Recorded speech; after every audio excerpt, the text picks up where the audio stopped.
The paramedic looked at the HOA president like she'd just landed from another planet. She was clutching a dusty old router to her chest like it was a newborn, eyes wide and wild, and she actually tried to hand it to him like he was supposed to fix her emergency. "Ma'am," he said, so careful, like he was talking to a loose firework.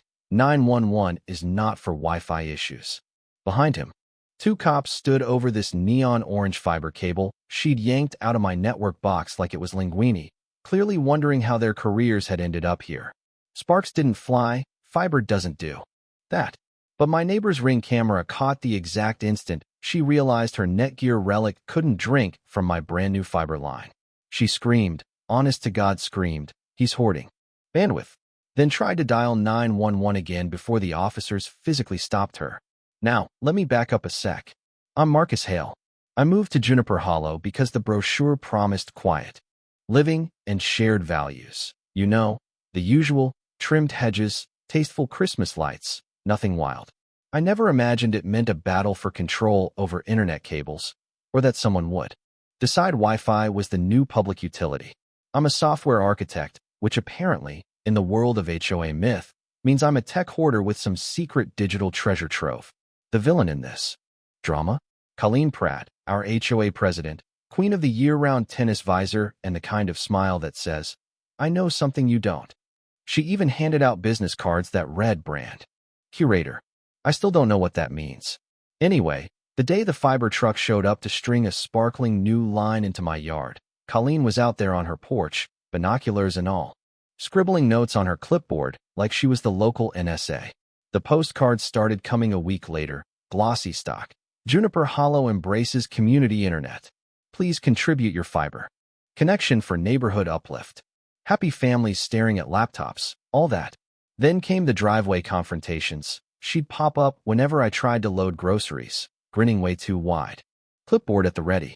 "Marcus," she'd say, dripping with concern. "It's just unsustainable for everyone to have their own internet providers. Think about the aesthetics." She really said. Aesthetics, about buried utility wires. I tried to be polite, told her my internet was private, not community property. That's when it got weird. I found a legal-looking envelope slid under my door. Temporary easement consent. Not temporary, not really consent. The fine print said the HOA could access all data conduits on my property, install whatever equipment they wanted, and charge me a monthly maintenance fee. Yeah, that happened. I didn't sign. Next thing I know, I'm getting violation notices taped right to my fiber enclosure, big yellow stickers accusing me of everything from tech clutter to noncompliance. Each one had its own made-up code number. One afternoon, I caught Colleen measuring my wall with a plastic ruler and holding up paint swatches, labeled HOA taupe. She had a spray can, ready to repaint my fiber box. She wasn't kidding. The rumors started next. Apparently, I was running an illegal crypto mine, hoarding bandwidth, maybe even hosting some pirate Netflix ring. Facts didn't matter. Colleen started parking her golf cart across my lawn, then launched a poll in the neighborhood Facebook group. Should the community have equitable access to Marcus Fiber? Please answer respectfully. She commented on her own post 17 times, each reply more bonkers than the last. She claimed I was slowing down everyone's speeds, interfering with cell service, possibly responsible for climate change. Okay, not that last one, but you get it. Then came the twist. The community actually shot her down, 63% no, with comments like, "Are you for real? And this is insane, even for you, Colleen." One neighbor wrote, "People can have their own internet. It's not communism." I thought that'd be the end. But Colleen doubled down, marched right through my side gate with her jangling master keys, straight to my network box, and tried to split my fiber with an ancient coaxial splitter labeled for cable TV only. Two things happened. First, nothing, because fiber doesn't split like that.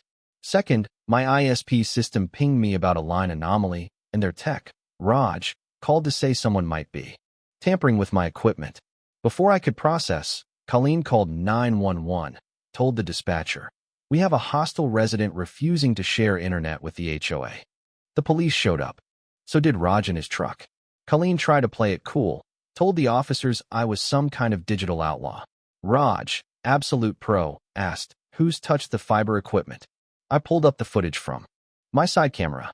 There was Colleen, giant sunglasses and all, prying open the box with a butter knife, narrating her own how-to video. Today we democratize bandwidth for the community. The officer started looking uncomfortable. Raj explained that the box was ISP property, and tampering was a violation of state and federal law. He even pointed out the no unauthorized access sticker. Colleen insisted she had HOA authority. Raj just shook his head. That's not how any of this works, ma'am. I handed over Colleen's fake easement letter. One cop actually snorted at the unlimited access to data conduits part. He said, "This isn't legal." I filed a trespass complaint right there. Raj flagged the equipment for damage, and as we stood in my driveway, the city's code enforcement officer pulled up, binder in hand, apparently well acquainted with Colleen from prior modification incidents. Things were unraveling for her faster than she could spin. Another story. Karma landed like a brick through a window. The next HOA meeting was standing room only. Folks packed the back wall. Colleen showed up with a PowerPoint titled Bandwidth as Commons, complete with cartoon clip art. Her plan? Pitched the Community Router Collective. Never mind that she'd already cut a check for $12,000 from HOA reserves without approval. The treasurer called her out, and the room went nuclear. Everyone wanted to know where their money went. Then code enforcement played my security video of Colleen with the butter knife. The room gasped. Someone whispered, "That's my butter knife." Another muttered, "Is she really trying to split fiber?" Laughter, sharp and uncomfortable. The board voted on the spot. Colleen was out as president, unanimous. She sat there, visor askew, face white. The cops handed her a citation for trespass and tampering. Raj gave the HOA a $4,500 bill for equipment repair. The city imposed an $8,000 fine for utility interference, and the board's lawyer calmly explained that, thanks to her unauthorized check and the damage, Colleen herself was now personally liable for the full $20,000. She tried to stand, but just sat back down, hard, staring at the floor as it all crashed down. Here's the punchline. HOA taupe anti-tamper cages went up on every utility box in the neighborhood, Colleen's signature. Color. And the board finally agreed that, yeah, maybe personal internet should stay, well, personal. But tell me, do you think Colleen deserved that kind of public takedown, or was the whole neighborhood just itching for a spectacle? Drop your take in the comments. Who's the real villain when community and privacy collide? And if you've ever had a neighbor like Colleen, you know you're not alone. That you'd think after a show like that, everything would finally go back to normal, right? That I could just walk outside, grab the mail, maybe binge a show without half the neighborhood peering through their blinds. But, yeah, that wasn't happening, at least not right away. Because if there's one thing I learned in Juniper Hollow, it's that drama spreads faster than Wi-Fi in a three-bedroom ranch. The morning after the HOA meeting, I stepped onto my porch and found a pile of anonymous notes. Most handwritten, some typed, a few looking suspiciously like they'd been passed around at a book club before landing on my doormat. Some folks wrote to say thanks. Others apologized for the unpleasantness, like we'd all just lived through a bad potluck, and a couple straight up warned me, "Watch your back, Marcus." Colleen still has friends on the social committee. The kicker? Someone left a bag of generic brand butter knives, all tied together with a ribbon, just sitting on my welcome mat. No note, just pure suburban sarcasm. You know what I mean? But the real surprise came that weekend. Juniper Hollow's first ever Digital Harmony picnic, which, I swear, sounds like a cult event, but was actually just our HOA trying to save face. The new interim president, an anxious retired dentist named Mr. Sanderson, stood by the grill reading off a sheet of printed community guidelines, like he was hosting a hostage negotiation. People awkwardly ate hot dogs while pretending not to stare at me, and Raj, the tech from the fiber company, even showed up, apparently invited as an honored guest. Colleen, though, she was nowhere to be seen. Word was, she'd gone to visit her sister out of state. Sure, here's where it gets weird. About halfway through the picnic, I see little Ava Simmons from 2 houses down, clutching her iPad and looking like she's about to cry. Turns out, her mom was one of Colleen's staunchest supporters, real community over privacy type, and she'd taken away the Wi-Fi after losing the vote. Ava found me near the lemonade table, barely above a whisper. "Mr. Hale, can you make the internet work again? My mom says we have to share or we get nothing." Honestly, I just wanted to fix it for her, but the whole point was that nobody could just take someone else's connection, especially not a kid stuck in the crossfire.